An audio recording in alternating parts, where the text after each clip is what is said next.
বাংলাদেশের পরিস্থিতি নিয়ে আলোচনা করতে আগামী 11 ডিসেম্বর বৈঠক ডেকেছে ভারতের সংসদের পররাষ্ট্র বিষয়ক কমিটি।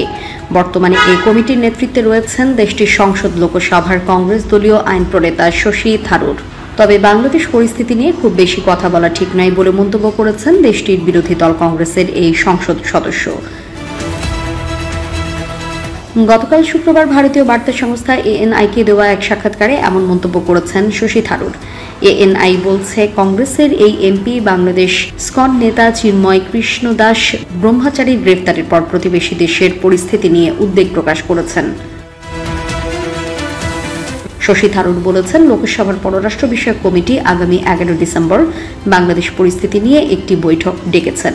তিনি বলেন, যদি ভারত সরকারের পক্ষ থেকে পররাষ্ট্র মন্ত্রণালয়ের কিছু বলার থাকে তাহলে পররাষ্ট্রমন্ত্রী এস জয়শঙ্কর যদি সংসদে এসে আমাদের বলেন সেটি ভালো হবে।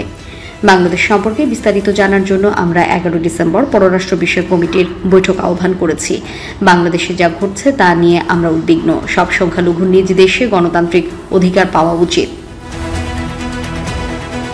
কংগ্রেস দলীয় এই এমপি বলেন, কিন্তু আমাদের এটা নিয়ে খুব বেশি কথা বলা ঠিক হবে না, কারণ এই বিষয়টি আমাদের দেশের সঙ্গে সংশ্লিষ্ট নয়।